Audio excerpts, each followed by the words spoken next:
Ladies and gentlemen, welcome back to another Celtics Nation Rise recap. Tonight, your Boston Celtics lose to the Knicks in the Madison Square Garden with a score 106 to 112.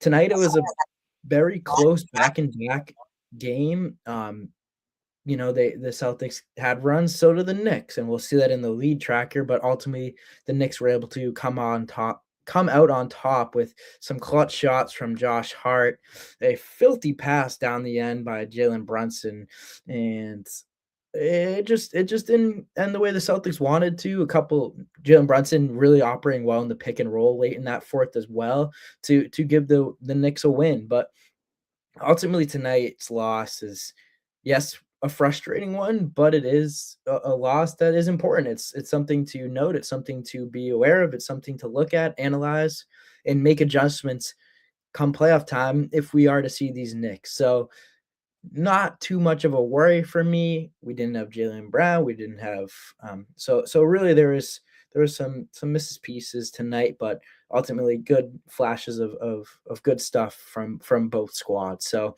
as always, I'm joined by David Caires, Carl McDonald, and fellas, give me your takes.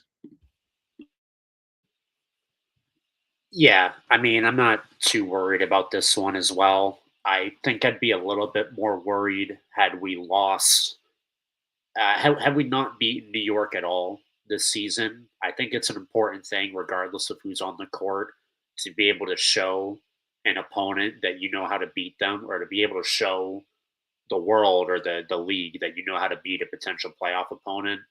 And we're talking hypothetics a month or so down the line, but I still think there is a very strong possibility that these two teams are once again, for the second straight year, going to be meeting in the second round. So at least we were able to beat them in that game earlier this season.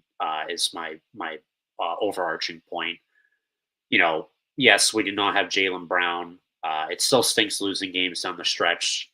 I think that fourth quarter was a little bit rough for multiple reasons. I mean, we turned the ball over 5 times in that fourth quarter specifically. Tatum had a pass down the stretch to Pritchard that he couldn't handle in crunch time that flew out of bounds. That was a real killer. I mean, really, just the overarching thing is we just couldn't get enough. We couldn't get enough stops, and we couldn't make enough shots. But you know, also, would have been nice to have clinched the 2 seed tonight, but we get 2 more chances starting tomorrow. And then if we don't do it tomorrow, we get one final chance in game 82 on Sunday. So not really too worried. And, just got to move on to the next one tomorrow night quickly. Yeah, no, absolutely. It would have been really nice to beat this team, especially it being the Knicks. But I look at this loss as something that is very similar to what we had to deal with in our second encounter against the Spurs and first encounter against the OKC Thunder this season, where this doesn't even really feel like a loss to me. This feels like an opportunity, really a chance to understand these opponents, understand the matchups that we have, and better prepare for them as we will find ourselves in a position where we will do battle with them. More than likely, we will find ourselves in a case where we match up with the Knicks again in the playoffs. And this is something that I want as a fan, and especially as a fan of the Celtics, that validation of the Celtics can beat this team. And I feel like generally tonight we could have beaten this team without Jaylen Brown's services. This team, again, has been playing at a great pace, at a great, level, considering the circumstances that they were put in at the beginning, even before the beginning of the season. And I feel like they could find themselves having the Knicks' number in the near future. Yes, there are some issues that they definitely need to clean up on to prepare for a run in the postseason, and especially if they are to meet up with the Knicks again.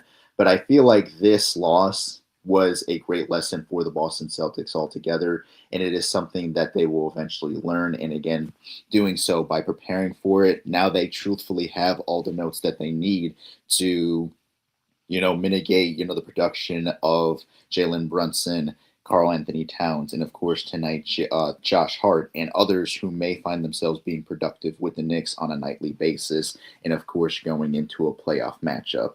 So definitely a situation where we would have loved and appreciated more a win, but the love and appreciation should definitely go to the effort and the overall lesson that the Boston Celtics are taking in, something that's really going to be beneficial for them in the near future. Yeah, I would agree, and I think David mentioned it big time. It's just we didn't necessarily hit our shots tonight, and the Knicks did, especially a guy like Josh Hart, who is not a particularly known for knocking down threes. I mean, we all know that, right? He's more of a defensive presence, a guy that can get to the cup and produce, but he's not always hitting threes like that. And for him to hit those big threes, that's going to be a game where if I look at the box score and I see Josh Hart doing that well, it may be a tough game for the Boston Celtics. But let's take a look at this lead tracker, and it's pretty interesting. I mean, there was ups and downs. It was kind of a roller coaster throughout this game. A lot of different lead changes, as you can see. But David, you want to take it away? Sure. So yeah, as you said, Andrew, both teams had their time in the sun. Obviously, you can tell that the Knicks pretty much at the start had a handle on it. Then the Celtics, through most of the first quarter and the beginning of the second quarter, took command. And then from early second quarter to basically the end of the third quarter, it was all Knicks, especially towards the middle point of that third quarter. And then the Celtics were able to get back into it when a lot of people thought this was, going to be a runaway Knicks victory, especially with no JB. The wheels were starting to fall off a little bit for the Celtics, more specifically in the first half of that third quarter. But the Celtics ended that third quarter on a 24-9 run. They kept the lead, maintained the lead for most of that fourth quarter up until those final 5 minutes when, as you said, Andrew, it was just pretty much back and forth. Neither team could get a stop. Neither team could miss a shot as well. And it ended up obviously with the Knicks prevailing. But before I get into the quarters, or actually I'll do the quarters first. Each team won two. The Celtics won the first quarter 29-26. The Knicks won the second quarter 28-24. Celtics won the third quarter 30-27. And the Knicks won the fourth quarter and obviously the game entirely 31-23, and the final score being 112-106. So Celtics won the odd numbered quarters and the Knicks won the even numbered quarters. But I really think this was also a game of runs where the Knicks, specifically in the second and third quarters, the Knicks came out of the gates hot. They started the second quarter on a 12-4 run, and they started the third quarter on an 18-6 run. And the Celtics would respond in both of those instances, where in the second quarter they responded after the 12-4 Knicks run with a 7-0 run of their own. And then the third quarter, they responded with a 10-0 run initially, which, as I said earlier, ended as a 24-9 run heading into the fourth quarter. So, credit to the Knicks, obviously, for starting these quarters on a high note. And I think that's definitely a huge reason why they were able to get the win. But yeah, as you can see, if you're into gambling as well, the Knicks covered. Is always suspicious to me how these lines just end up very, nitty gritty and right on the die here. The Knicks were favored by 5.5, and they won by 6. I'm not insinuating anything to any of those viewers out there. I'm not saying that the league is fixed or anything, but it's just always fun to me how these things turn out. But yep, Knicks, as I said, did enough to win in a nail biter and get their 21st win of the season in clutch time, where the Celtics are falling to, they fell to 15-17 in clutch time. Interesting. Yeah, that's a very interesting stat, and I'd like to apologize for my ignorance too, because Josh Hart this season is shooting some of the best percentages of his career, 41% from beyond the arc, actually.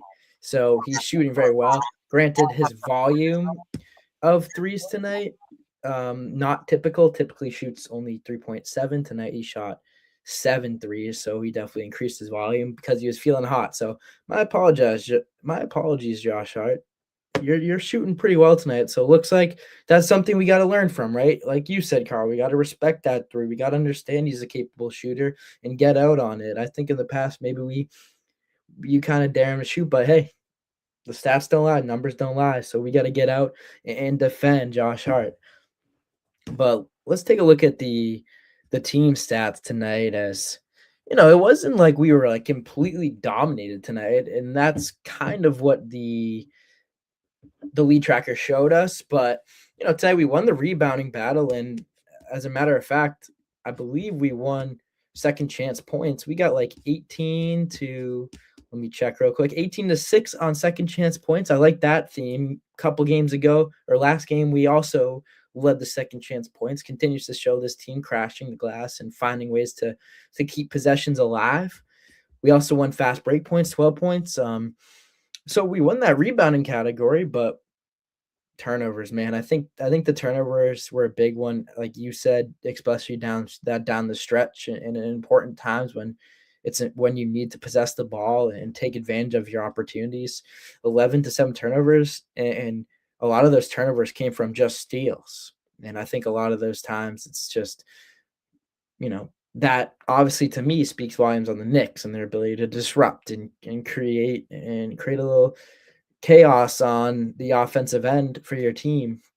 I mean, they have that length. We know this. Like, I think in the playoffs, I don't want to say like a big reason why Jason Tatum potentially, tore his Achilles was one because of the load that he was getting. I mean, he was playing significant amount of minutes, but this New York team was just consistently giving him hell, pressuring him, making his life difficult, giving him different looks, and really forcing him to work super, super hard. It's always physical, and tonight I think the refs called it even less tonight. And I think sometimes the Celtics, the physicality, we got to do a little better leaning into it. I think come playoff time. That's me personally. That's my perspective. I think at times across this season there has been a little bit. Can the Celtics? Is that kind of the recipe for success for other teams? That physicality standpoint. So that's something to note going into playoffs. But Carl, do you want to take away the Knicks stats real quick for me and just kind of let's see what the Knicks got done today, because they had a lot of guys certainly contribute. Absolutely, Andrew. Yeah, like I said, before, definitely don't want to underestimate these guys, especially when going into this season, they're being favored to get out of the Eastern Conference. So, going into these stats first, you have Josh Hart, who I feel like was the best player of this game, and especially for the Knicks tonight. 26 points, 3 assists, 67% in shooting. There you go. And of course, hitting some massive shots down, towards the end of the game. Very much important and very much somebody you have to look out for in a playoff situation, not just for the Celtics, but for any team that finds themselves matching up with the Knicks. Yes, Josh Hart wasn't always particularly known for his scoring, but is also and mainly, productive on the defensive and rebounding end. But this is a different type of Josh Hart, especially under a different incarnation almost of the Knicks, under a different coach too. So there's the factor of them, I guess, encouraging him to take more shots and being a great second to third option for this team. Speaking of second option or third option, depending on how you see it, Karl Anthony Towns, double-double of 16 points and 12 rebounds. He also has 4 assists and 2 steals on 50% in shooting. Definitely somebody else you want to look out for as well, too. Not playing the greatest basketball of his career at the moment, but still somebody you, again, want to look out for, considering that he was brought over to help beat the Boston Celtics in any and every scenario. Jalen Brunson, of course, is leading his team to the dub with 25 points, 10 assists on 53% in shooting. There's, him and Josh Hart playing their best basketball in this game as well, too. And Brunson is always that guy who's going to give you a good game. Even in recent stints where he's not playing his best, he's still very much important to this team and continues to show that within his leadership. Miguel Bridges, my apologies, gives you 10 points on 100% in shooting and a near double-double of 7 points and 7 rebounds from Robinson. Played very aggressively here, and you're going to definitely need that from a second-string center. Definitely Robinson, I would say, is very underrated and great for this team. Another 13 points on 40% in shooting and 2 steals from OG Anunoby. And that's pretty much it. Pretty much everybody else was in the single digits, from a Jordan Clarkson to a McBride and a Shamet. The team played very well for what they had in Josh Hart and Brunson being their main anchors here. Yeah, and speaking about that shooting percentage, I feel like David's talking about Las Vegas. I feel like David's pulling the strings behind the scenes, trying to get these numbers pull up. So I don't know. Even after game 80 of an 82 game grind, I'm never sleeping. So I can either Yeah, confirm or deny that. we might have a conspiracy theory on our hands. I Well, I was mean, talking to Well, hats off. the only corrupt person in this group is Griffin. So well, we were also saying Caveman came on yesterday, and in the group chat, I mean, not in the group chat, in the comments, I made a joke. I said, because Caveman predicted the Celtics score last night, but he was 5 off from the Hornets, and I made the comment. I was like, either Caveman is actually from the past, he's an actual caveman and came to the future with Marty McFly and knew the score, or he's a basketball genius. Two can be the same, but I don't know. There might be a little something going on there too. He responded back and said, I had to, I don't want to mess with the timeline, so I had to be a little off. So I don't know there. We might have K-Man might be relaying messages to David. It could be a whole conspiracy. There's a conspiracy theory going on here that let's hope it unravels as we continue. But anyways, the Celtic stats. Wait, Well- yeah, go for it. we'll find out the answer to that conspiracy in 6 or 7 years.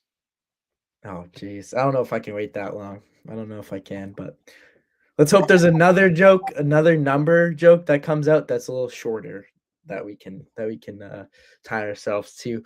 But I'm feeling nice today too, David. Throw them out. Do what you want. I'm feeling nice.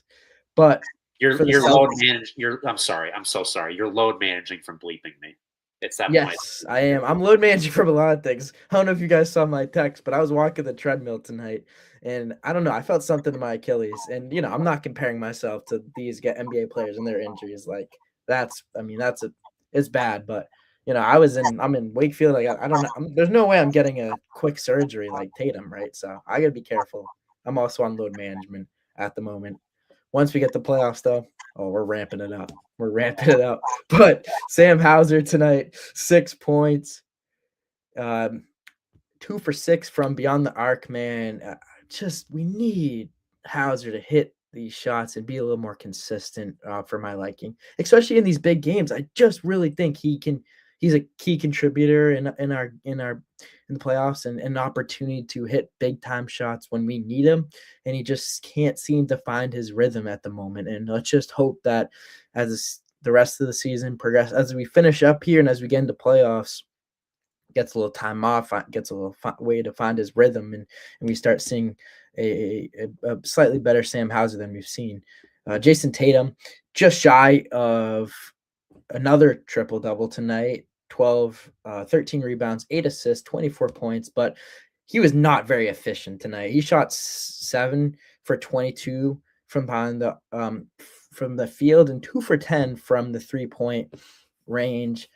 Like I said, they are super, super physical with Jason Tatum. And, the way he responded to that press conference, I don't want to say that had any factor to do with it. And that's nothing. It's more about just, the way the game went and the way that they played him and all that. But, I'm sure there's a little hesitancy. I want to give him the benefit of the doubt. I really am sure, like, stepping into that environment, that stress, that kind of feeling. There was one play where he kind of like went down and it just looked a little awkward on a fall. It's just, you got to imagine, like, believe it or not, there's a little trauma from that night. Like, I promise you that. And I'm sure he was feeling it a little. There was a little tenseness. And I know you want to say something, David, about that. I think there's something to that for sure. I think the very first offensive play the Celtics had, he like kind of half committed to throwing Kata a lob and then like half decided not to, but it was already on the way up and like it was an easy turnover.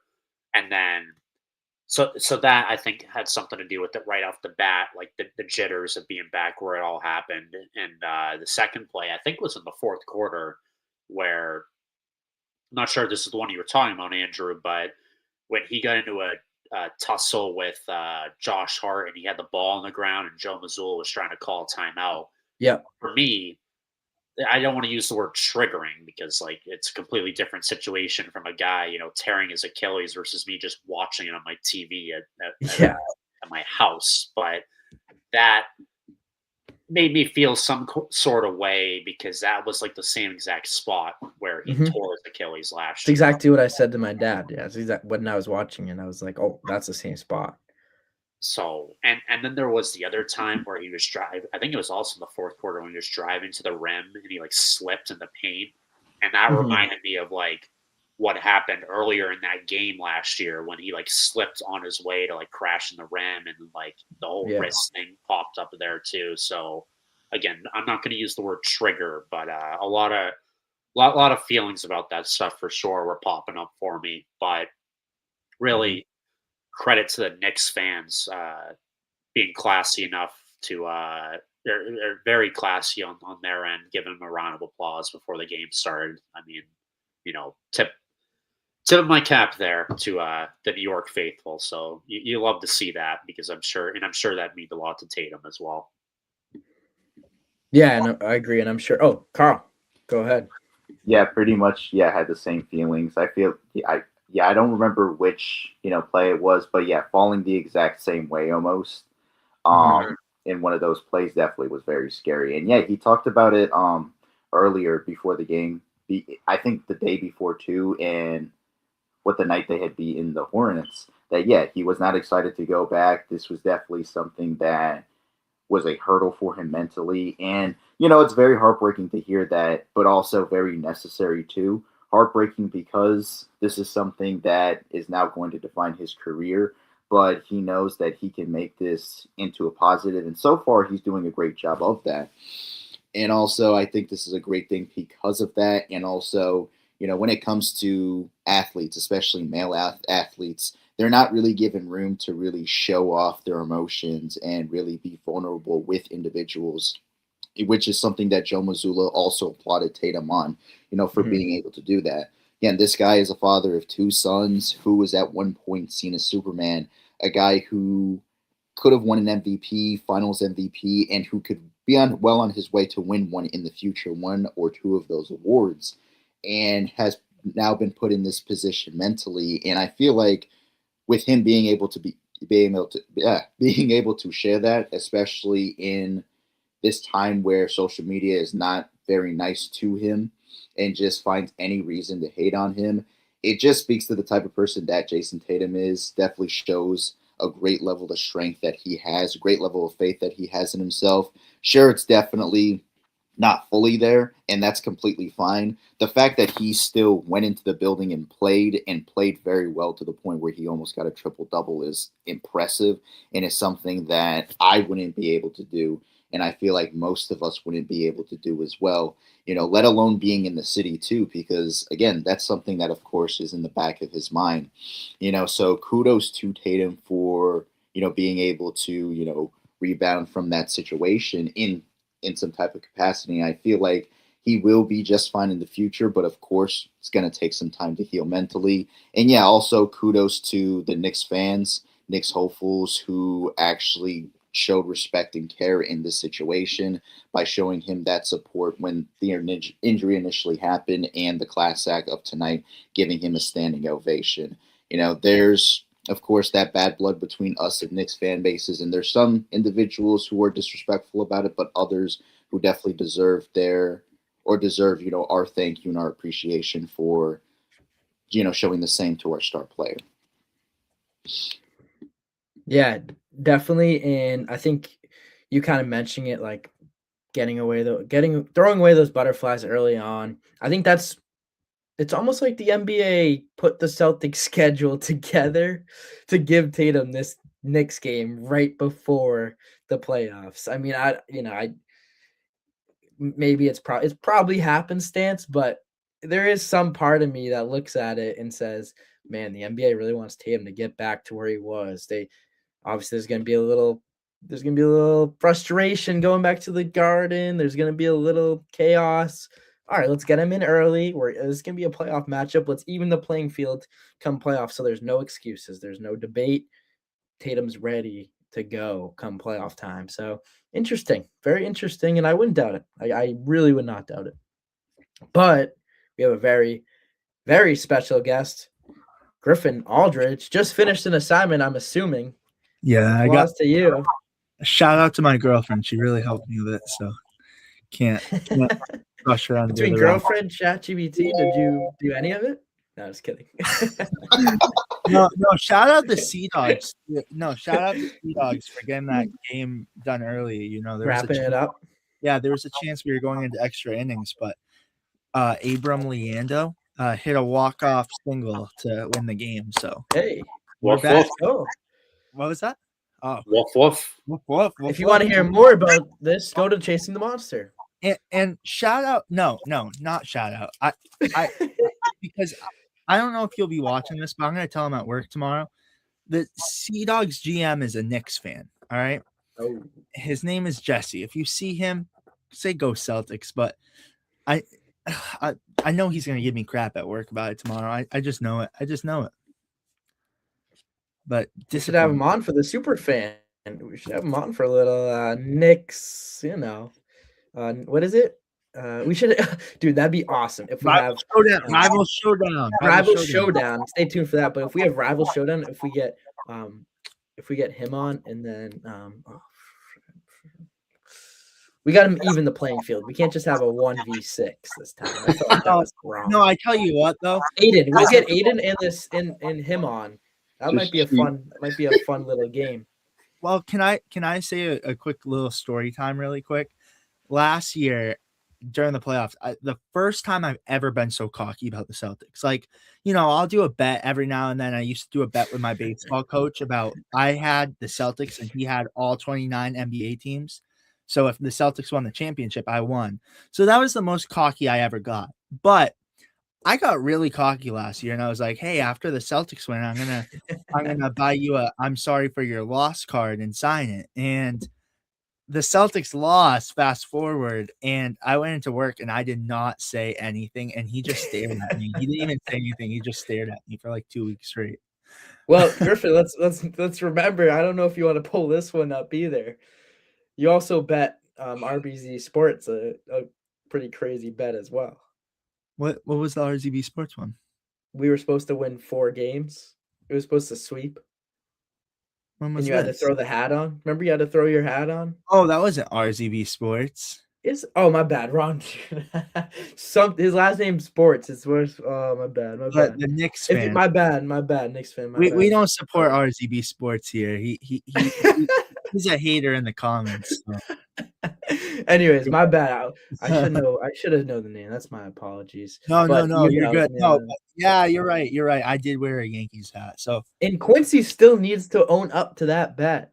Yeah, Quincy's kind of failing on that. You know, smoke. He's supposed to dive in the cold water, and now it's getting close to summer. Like we're losing. I know. We're losing time. We have to wait till it's winter again. Dead winter. But man. Griffin, just in time for your favorite player, you know, despite losing this game. Who, Tatum? Goodness, Tatum's my favorite player, but you know what I'm saying, though. You're a big fan of Tatum. Thumbs up for Baylor Shireman. Did you guys see he has a new nickname from the Celtics? They call him the Fireman now. That is BS. All right, that is BS. That is BS. Wait, because he has a mullet? Is that why? I don't know. They just said, like, I went to Instagram and I see the Fireman. Like, maybe you never know. I mean, you never know. Just throw an axe on him. You never know, dude. Look, we got Fireman. Look at the. Nah, that's crazy. Did they copy ours? They might have copied our stuff. Like, there's no way. Bonfire Baylor. Are we about to beef with an NBA organization? We might. We might have to get copyright. Bonfire Baylor. Remember the name. This is his true nickname. It's not Fireman. And when we get a chance, when we talk to Baylor Shireman, we will tell him that it's actually Bonfire Baylor. All right. Yes, that's his nickname, and he needs to maybe a little sneak peek if we ever talk to Drew Carter again. We'll have to relay the message. We're gonna tell him it's Bonfire Baylor. Remember, we got. Yeah, this is unacceptable. I mean, you can't steal our name like that. You know, I think they really did. I really do. But like, how would they label that Easter egg? Yeah. Wow, we got a lot of conspiracy theories popping up on We need Celtics Drew Nation Carter Live. to know. We need Drew Carter to know it's Bonfire Baylor, and then he could tell Scal, and Scal and them can get that going on the broadcast. Like We gotta do like we gotta have like an alien, like we gotta be like do do do whatever that one is. You know, I don't know what it is. That's conspiracy. I don't know. Anyways, I don't know.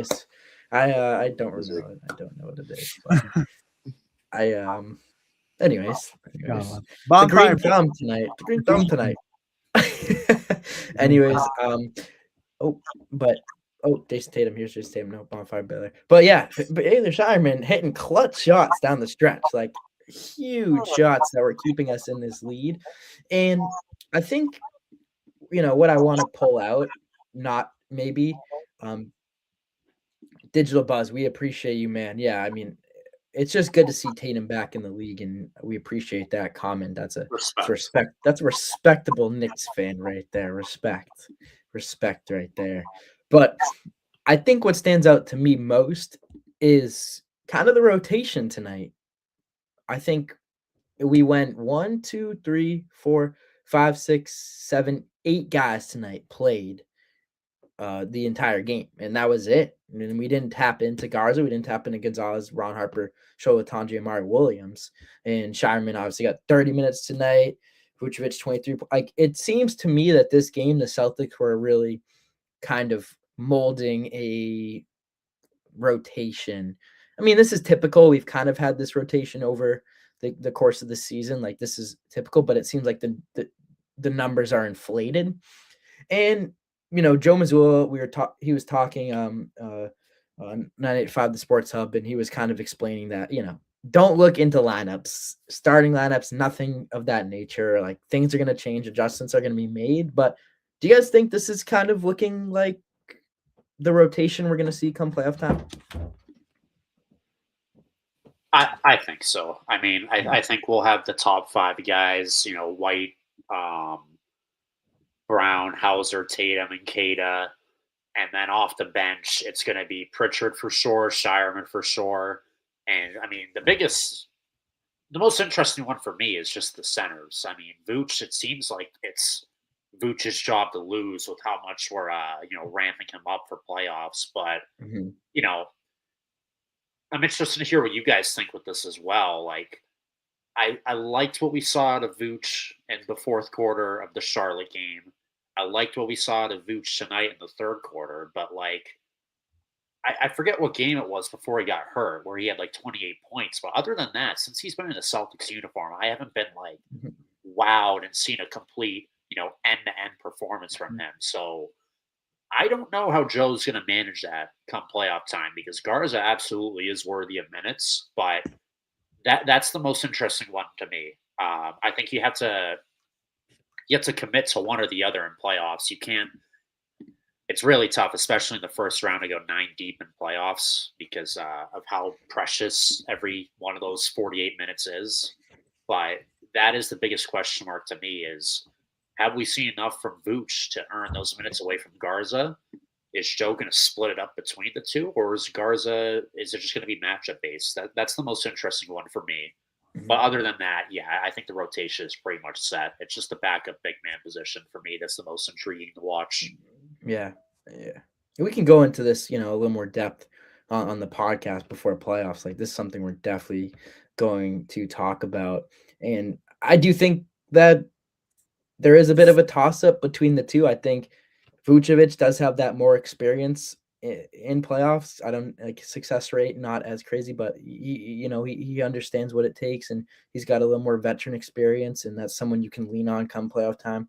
Garza hasn't necessarily had that role, but then again, I think Garza sometimes lends itself to the Celtics play style, that physicality, that intense crashing offensive glass going 1,000 miles per hour. It almost seems that he kind of gives this spark that's much needed that Vucevic doesn't really offer. I mean, what do you guys think, real quick? I mean, Griffin, Carl. Yeah. Oh, Carl, go ahead. Thanks. Yeah, pretty much, pretty much like you guys had just said, this is what we're going to be expecting within the playoffs. I'd say Vooch's involvement mainly stems from the fact that he is just coming back from his injury and them trying to figure out ways to acclimate him back into the system. Not just off of that, but also with Tatum coming back too, because the night that Tatum came back is when Vooch did get hurt. So definitely something that they want to look out for. But I would have to agree, though, too, is that Garza is a little bit more deserving for the minutes than Vooch. Yes, Vooch has the experience, and yes, he was brought over to, further help us out on the offensive end and rebounding. But you have Garza there who can knock you down a three, play really good defense, help on the offensive end too. I feel like can serve as a sort of great, second center within this team. And also, looking further as well too, I feel like this is the last time that we have seen this rotation, especially this starting five or variation of it before we get into the playoffs, as I'm still predicting that the Pelicans matchup and the Orlando matchup that we have are mainly going to be games led by Peyton Pritchard. I feel like Baylor Shireman will also be involved too, and Vucevic as well. And we'll probably see more of Garza too, considering that he wasn't able to play, in the last two games, or at least play enough minutes where he can really, again, be more involved into the rotation. So definitely something to look out for. I don't really see the likes of Tatum and Brown, playing for these last two games to rest them up and to, again, prepare them for that. And for Vooch, I feel like he's playing the remainder of the games along with the bench unit so that he can be prepared and, again, more acclimated with this team. Yeah, for me, I'm excited. I feel like we're going to give a Ron Harper Jr. CNR MVP and then these upcoming games. And I look at it, I like Garza a little bit more just for his productivity. But again, Vucevic is still coming back. I mean, we saw some struggles with him originally, like coming and acclimating, but now we're seeing a little more struggles because how long he's been away from the team. I think he'll turn around, but like if he can't get it in playoffs, it's not a time to experiment. You go to Luka Garza next because playoffs aren't a time for experimenting and developmental when a guy's 35 and you might not even have him on the team next year. I think even though you gave up a good price for him and Anthony Simons, I don't think it's worth it if he's not producing when you come to playoffs. You go to the next guy, and that next guy is Luka Garza. Yeah, definitely. Yeah, you're right, and it's definitely going to be interesting to see come playoff time. But let's start to wrap things up here with our takeaways from our final takeaways from tonight's game. Let's start with you, David, up there in that left corner. Yeah, I mean, like I said, these games towards the end of the regular season, I said this before, like the dog days where it's just like pretty much locked in to the second seed. Keywords pretty much. I mean, obviously we still have to clinch it. So it's hard to take a lot away from these games. I mean, I'll just say another positive here. Like, shout out to Jason Tatum, not only for just, again, like we talked about earlier, stepping back onto the Madison Square Garden hard parquet, but playing decently well in his first game back. But playing 40 minutes tonight, like he just came back over a month ago after being sidelined for 10 months from a major Achilles injury. And he's already a month back into playing 40 minutes a game, clearly ramped up enough for playoffs. So we are getting, a regular workload from Tatum is expected when playoffs start in the next 10 days. So just really, really happy to see him do that tonight. And yeah, again, just really don't let the snowball. I use the word snowball loosely because there's only 2 games left in the regular season, but let's just, cut the funny business, clinch the 2 seed tomorrow night against New Orleans, because it gets a little bit trickier if you wait until game 82 to do it. When all bets are off, we're going to be resting players. We're definitely going to be resting a lot of players tomorrow, I'd imagine. So just take care of business tomorrow, wrap up the 2 seed, rest as many people as possible for game 82. And, playoffs are very, very close here. And one final thing, I'd be remiss if I did not mention that Baylor Shireman is the first player in NBA history to go exactly 7 for 8 from the field and 6 of 7 from deep in multiple games per StatMuse on Twitter. And maybe game 80, but I'm still on my game. You know what? Because of that, I said I was gonna be nice, but you told me the Baylor Shireman stat earlier, and I thought it was I didn't think that was where it was going. So I'm sad. It's a good stat. We're bleeping for positivity, and it's a fun stat. That's a fun. You're right. Yeah, man. Jeez, I mean, the two corners here, the two, bottom corner and then the top right here, they're just, colluding and corrupting this whole podcast. Whoa. Watch it. No, listen. I will kick you right now. No, just kidding. I have a bone to pick about Jordan Walsh being snubbed the last time. Caveman, this is the craziest thing. Caveman and I did not even talk about it. I'm not even lying. When he said Jordan Walsh, I was like, no way. Because that's just such a random pull. All right, but anyway, you're doing this right now, Griffin. You're doing this right now. You're capping. No, I'm not. I swear on my life. I I did not say anything to the Caveman about me choosing Walsh. And then we were like, all right, we need a protest. You know who you sound like? It ain't our ball. It's our ball, ain't it? I'll bring you into this. Yeah, let me guess, Griffin. You predicted Band's 83-point game as well. I knew the Spurs were gonna. I swear. I knew the Spurs were gonna be the best team in the West this year. I swear. Oh yeah, no crap. They have Victor Wembanyama. He's from not even from Earth. You have Stephon Castle, dog. Ron Harper. Dog. You have a bunch of dogs over there. And no crap. That's probably Vegas probably had them as like top 3 seed. What are we talking about, Bron? Come on, man. All right, I'll give my final thoughts though. Baylor Shireman is my final thought. David, you already mentioned Jason Tatum, and you gave him some good flowers, so gotta respect that. But for Baylor Shireman, the talk for Baylor Shireman last year was he's an older player. You need to plug him in now. Development can't go long. You need to plug him in now. Sorry about that. You need to plug him in now. That's going on CNR extras. Plug him in now. And now you fast forward, he's actually effective for the Boston Celtics. And you continue to look forward and see it. Like, this player is now going to start helping you and can be a winning player for you. I love Bonfire Baylor. I love what he's doing, and he's exceeded my expectations. I love the player he's turned into. Yeah. My takeaway is that Bonfire Baylor, that corner shot when he dribbles up to the kind of the wing area, that little pump fake dribble up to the 3 area. He's got to be 100% from there. I don't even know, but he always hits them. But honestly, this game for me is just a lesson. It's an understanding of who this Knicks team is, where the Celtics are lacking, and what they need to do better come playoff time.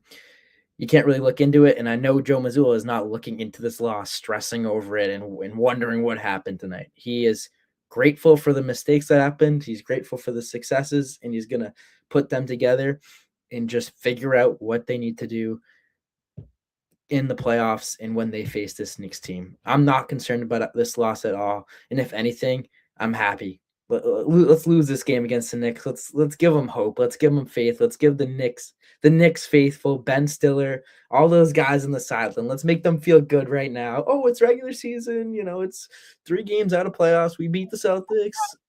Yay is me, but come playoff time, just wait, all right? You can have this win, to be honest. Yeah, furthering what Andrew said, the regular season and the playoffs, 2 different beasts. 2 different things, 2 different concepts. You got this win, New York.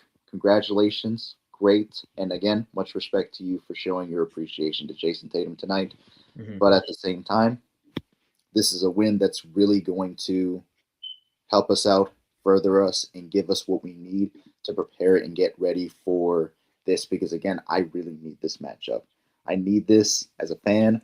I need this as somebody who's appreciated the Celtics, loved the Celtics for a long time. I need that validation that we can and will beat the New York Knicks.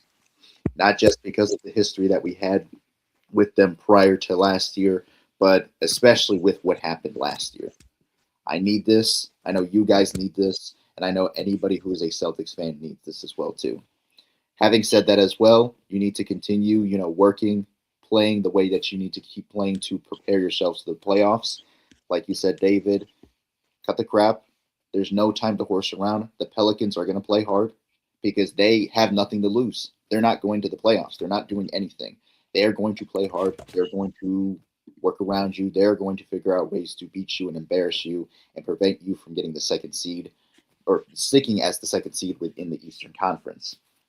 And then same goes for Orlando, a team that you had to do battle with last year with their dirty ways, dirty tricks, something that you're going to have to figure out and really, again, lean into that toughness that either Andrew or David had mentioned earlier within this podcast, is that, hey, this is something that we're really going to have to get acclimated to and really accept that if we are going to be a team that is going to win, we need to take in some of these negatives, not only fixing up the turnovers and furthering ourselves as a great rebounding team and defensive team, and of course offense, but of course being able to take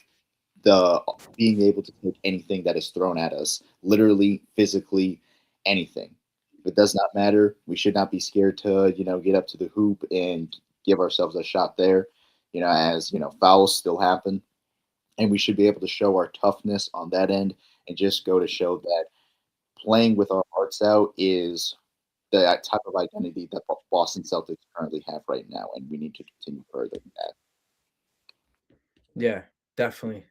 And Josh Hart tonight had 26 points. He's averaging 11.9. I mean, that's not a Josh Hart we're going to see on a typical night, right? So I'm really not concerned about that performance. I think, tonight, I think, seeing Anunoby only scored, I think to me, that's a guy I'd rather keep under that level. Miguel Bridges only had 10.